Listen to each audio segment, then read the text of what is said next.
Right folks, and welcome back to the channel. If you're new here, I'm Lee the Evil Wizard. Welcome. And in today's video, we're going to take a look at a new bass plugin from the guys at Aurora DSP. This is the Digbeth.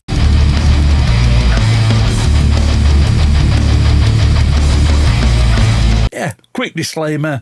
The guys at Aurora have sent this to me for the purposes of review and to use if I like it. We'll see about that at the end. Let's take a dive down into Studio One and take a look at it and see how it sounds. Here we are in Studio One. This is the main page of the plugin when you load it up. As you see, it's a Digbeth amp head. So we'll have a quick-ish look at all the pages, everything on the page. Not go quite as in-depth as Scott Alreyt over at Chernobyl, but we'll see where we go. So at the top here, you've got about and manual. Tells you about the program and the manual. So you've got an input meter here and here as well, output, and the same there. So save. So if you dial your own tones in it and you like it, you want to use it again, you can save it or delete it. And here's the preset. So there's mine, and there's a whole bunch in there from Aurora as well. So it's well worth taking a look at some of those to get you started. So all your undo, redo, anything that you do, license, your mono, stereo, MIDI if you're using any MIDI controllers, and it's got an inbuilt tuner, which is always good, and a reset button. The amp itself is just all your standard amp controls. You have got two circuits in this, so a solid state circuit, which is what I'm using in this video, but you've also got a valve circuit as well, and then your EQ there, and in the mid you've got different modes and the level as well, and then you've got a tilt button at the end there, which either darkens it or brightens it. Same as anything else, you're better off doing that in the full context of a mix.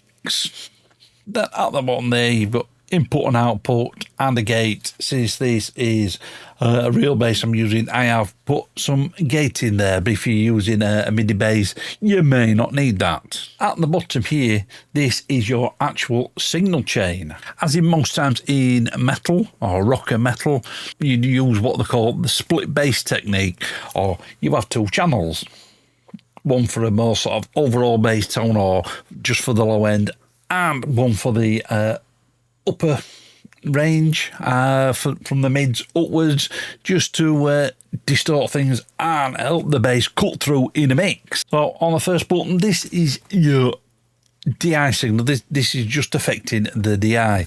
This is the crossover point from between the low end and mid range, or the upper frequencies. So everything below that goes down this signal chain. Everything above that line goes through this signal chain. And you've got three types of crossover. One's more of a brick wall one. As you go further along, you get more of a blend of the two. So this is what it sounds like on the brick wall.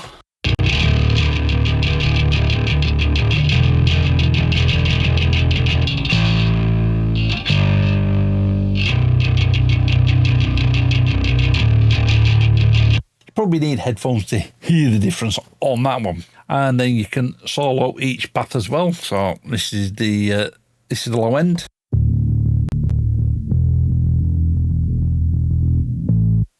and the high end.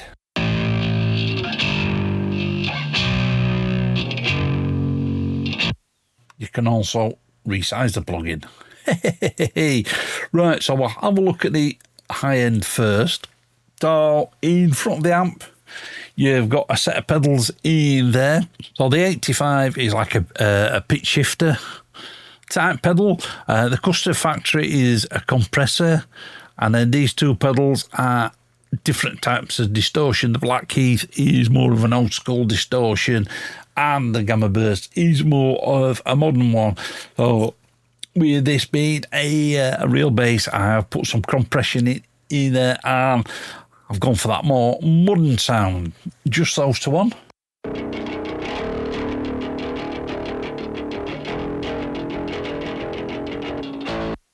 And if you double click on these modules, you can switch them on and off. Then that feeds into the amp itself. So these are just my settings on there. And then you get to your cab section. So you've got 3 different cabs to choose from in there, and a few different microphone options as well. And you can load your own custom IRs in as well. And then you've got this vibe slider at the bottom here. Self-explanatory. You can either make the sound brighter or darker. Same again, and adjust that within the context of a mix, but this is what it would sound like.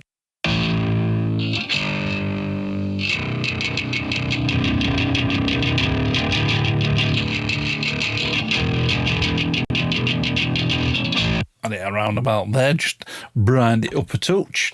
And then right at the end of this signal chain, you've got some effects, so have some EQ in there if you wish.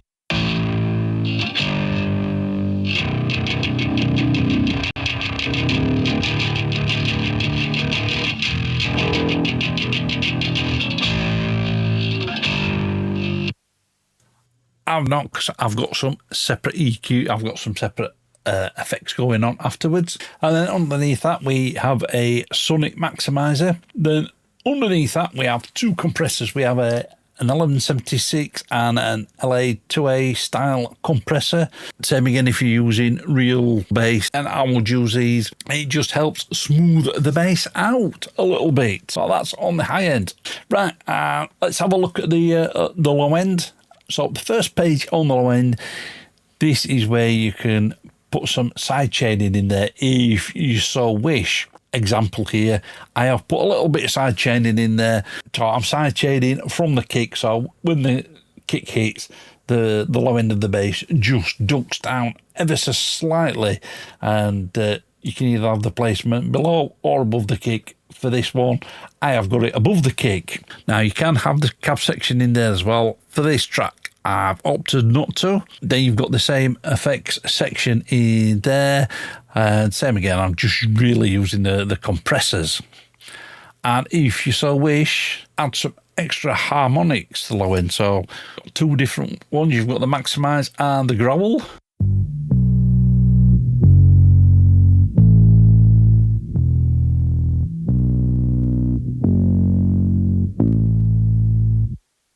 And like I say, for this one, I've opted not to have that.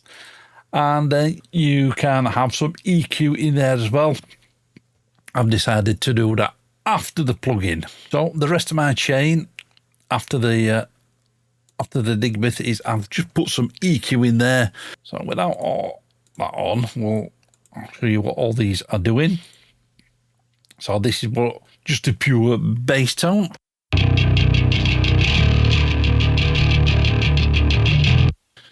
So we've just taken some mid-range out there.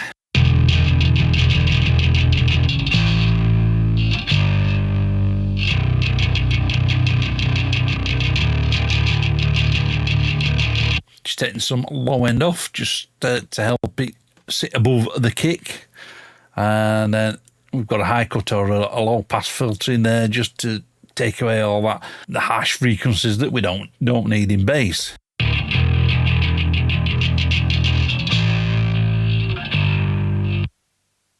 After that, I have got another compressor in there just to really glue the 2 stems, 2 tracks, whatever you want to call them, the 2 paths, just to glue them together.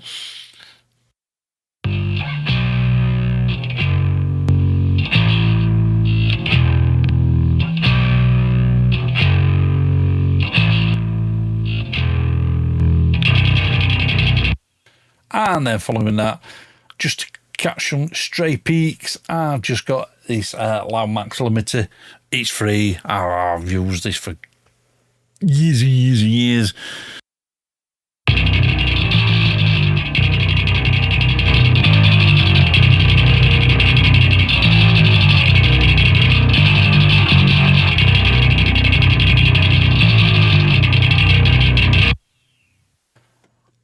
in the context of a full mix, sounds a little bit like this.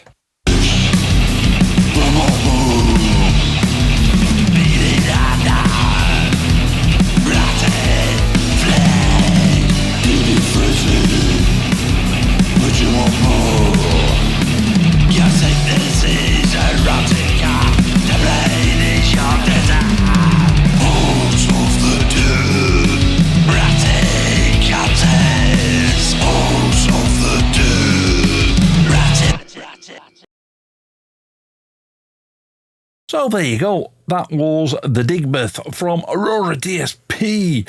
What do I think about this thing? Does it get the Wizard seal of approval, or does it get the finger of doom? Oh hell yes, for me it definitely gets the Wizard's seal of approval.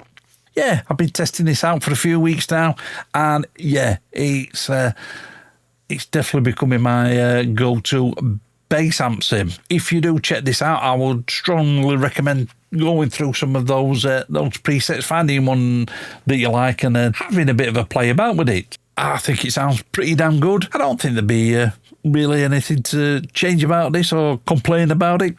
If you want to go and check it out for yourselves, you can get, I think it's a 14-day free trial, so you can check it out and give it a run out for yourselves. Let me know what you guys think about it down in the comments, and I will leave a link to the Aurora DSP website. And if you want to grab yourself some Evil Wizard merch, there's a link to the website down in the description.